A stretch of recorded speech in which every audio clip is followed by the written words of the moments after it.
Hey guys, it's Jennifer Don Gabiola. Happy Friday. Today is day 5 of our Quiet and Fierce Truth or Dare Visibility Challenge. I hope you're enjoying it. I wanted to thank everyone for joining in. Today is the last day. Well, actually, spoiler alert, there is a bonus day tomorrow, so be on the lookout for that. But I wanted to say thank you for everyone that has participated so far, and also encourage you, if you haven't joined yet, you can still share whichever day you feel inspired to share, comment. The point is for us to just stay connected, be engaged, and support one another, and just give ourselves permission to be seen and to be witnessed. So the theme is reveal. Day 5 is about revealing more of who you are, what you do, and why. Why? Like, what is the big why and why you do what you do? So, hi, Nidhi. How are you doing? All right, so today for reveal, what I wanted to share was, like I shared yesterday, what I do is I love helping introverted leaders own their quiet voice and their fierce power to build brands that make a big impact. And why I do that, why I feel really called to do this, is in my previous life, I was a very successful design director. I helped build a company from the ground up. I was the first employee, and I helped build the company up to $1 million company. And I was a design director for over 12 years. And after it was great. I loved, I started off like doing design, and then got promoted to do, hi Tammy, I got promoted to do being a design director and helping like with a team building and strategy. And like I said, we had multi-million-dollar clients, and it was great. But I was a workaholic. I really put so much of my self-worth in what I did. I really, really, really ran myself to the ground because to be honest, I didn't feel like my self-worth was based on my work. Part of it was in my culture, being Asian. We're taught when we're very young that our purpose is based on what we did, and not so much on who we are. So it was hard to constantly try to prove myself. So it was hard. So that old story ran in my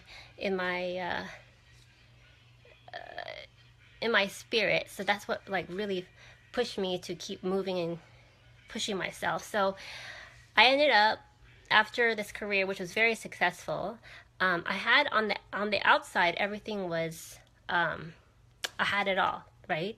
I had the job, I had the money, all of this on the outside, everything was like perfect. But deep down, I was very empty. So I was a perfectionist. I was controlling. I put my self-worth in my work, but inside I felt worthless. And so after 12 years, I ended up losing my job. And it was devastating because, again, my self-worth was based on my work.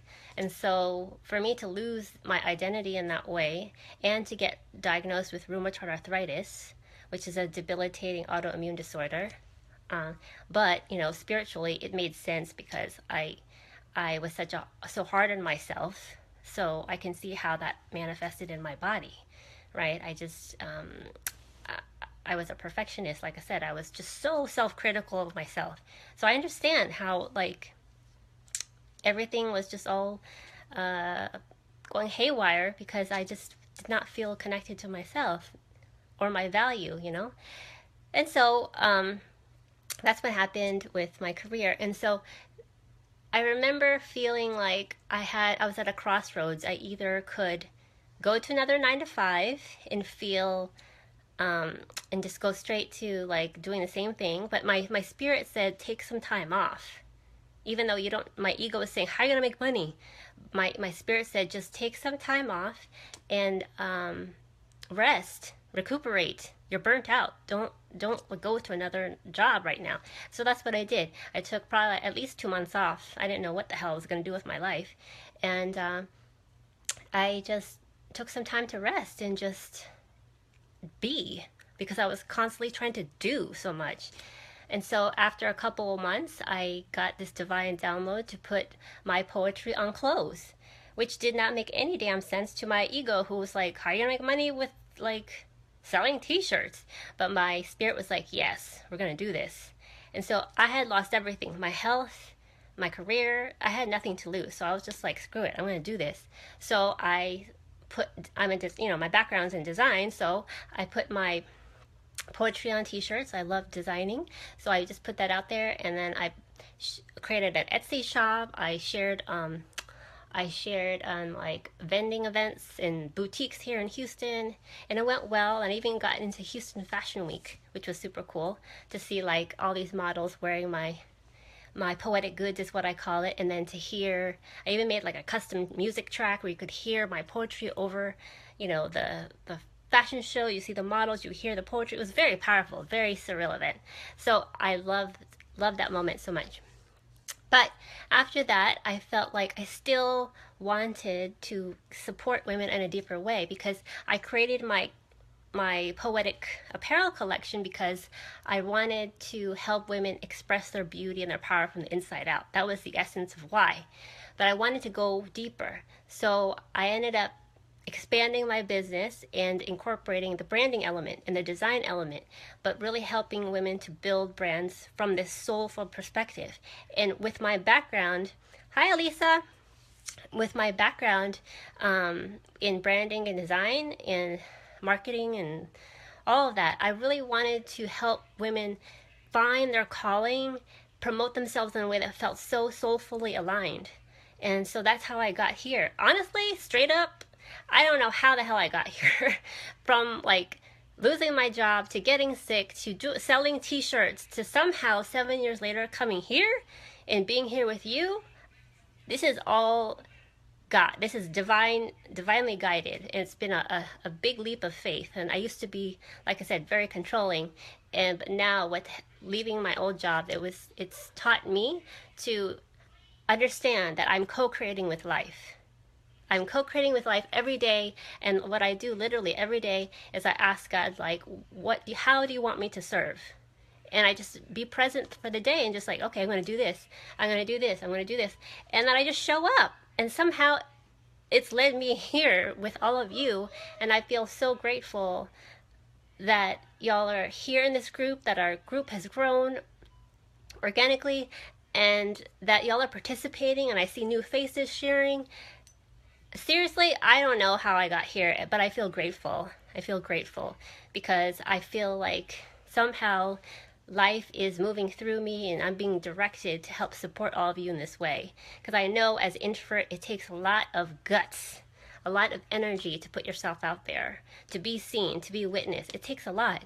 So in my background, understanding all the stuff I went through, from like getting sick, from all the negative voices and the negative stories I had to overcome and still am healing from, all of that was not just meant for me to deal with.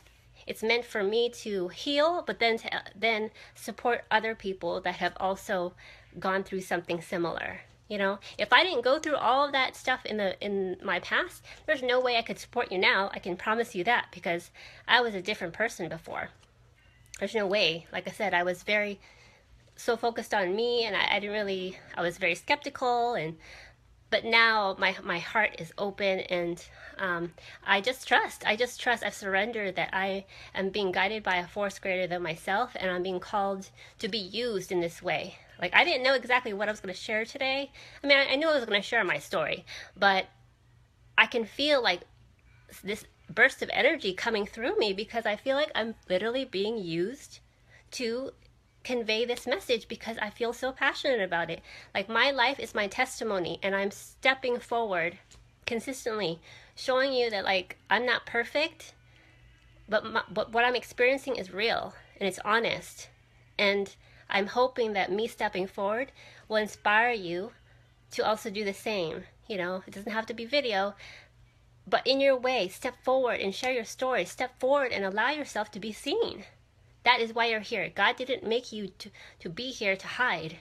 as an introvert, we're so good at going beyond the surface, and we have such a rich inner world, but that is not an excuse to hide, for real. And I say that with love. Yay, thank you for the hi. Thank you for the hearts, Lisa. I just feel so compelled to share this with you, and I hope this inspires you to also share your story, either in a written post. Oh, you just posted yours. Awesome, Elisa. Yay. Yeah, me and Elisa actually just had a call together, and we're both like, well, we've got to do our video now. So thank you for posting. And yeah, just don't overthink it. Just like literally just speak from your heart, because that is what's going to translate. That's how people are going to feel you. If you are feeling what you're sharing, people are going to feel you. It doesn't matter how you look. I know our ego wants to judge us like, oh, you need to look perfect in order for people to take you seriously. But I feel like when you feel so connected with yourself and you give yourself permission to speak from your heart, that is all the credibility you need, because you are built whole and complete. And all you need to do, like why you're here, is to share your story, share your experience, share how you feel called to serve. That is enough. That is enough. And that's I feel like why I felt inspired to even run this challenge again, right? So yeah. Oh, amen, amen. So let me know if you have any questions, but I'm going to tonight share the winner for today as well. I'm gonna give people a little bit of time, so I'll do it later tonight. But thank you so much for everyone that has shared on video, has shared their posts. I'm reading everything, I'm watching everything, so I'm doing my best to comment on everyone's contribution. And the people that have not shared, I still want you to know that even if you're not actively participating, you, again, like I mentioned yesterday, you have a pivotal role in this, because you're witnessing other people, you know? And so it's like the same circle. People are sharing, but you're also receiving, and there has to be that sense of community for us to to feel connected and deeply rooted in the intention behind this whole experience. So, okay, guys, do you have any questions or comments? Like I said, spoiler alert: there is going to be a bonus challenge for tomorrow. And heads up, next Wednesday at 1 p.m. Central, we're going to do a live webinar call where we're going to celebrate our wins, and I'm going to announce the grand prize winner for our visibility challenge. And I have a special announcement as well. So I can't wait to actually celebrate with all of you. And if this weekend's easier for you to share, like I said, you're not behind, just share. Literally, if it's like 1 minute or just a post where you're just writing a post, the point is to give yourself permission to share. So I think that's it. Let me know if you have any questions or comments. And I felt like wearing these earrings. I was like talking with Elisa. I was like, oh, I gotta hop on. But I always like wearing something that makes me feel connected to my spirit. And today I felt like wearing these little sort of UFO I don't know, they look like little instruments too. Cute. And then the hot pink lipstick. Something like to me, like adorning myself with beautiful things helps me feel connected to my spirit. It just helps me remind me of my own like inner beauty. So, okay guys, if no one has any questions or comments, I will be in the group tonight. So just let me know how I can help. But again, I just wanted to commend you. I'm celebrating you as you continue to share. I love y'all very, very much, and it gives me life to be able to support y'all. Okay. Well, I'm gonna have some dinner, but I hope this was inspiring for you, and I look forward to seeing your post for day 5, which is reveal. So share who you are, what you're about, who you help. It's all in the post in the group and also an email. And why. What is your big why on why you feel called to do what you do? Okay, guys? I'm looking forward to seeing what you share. Bye!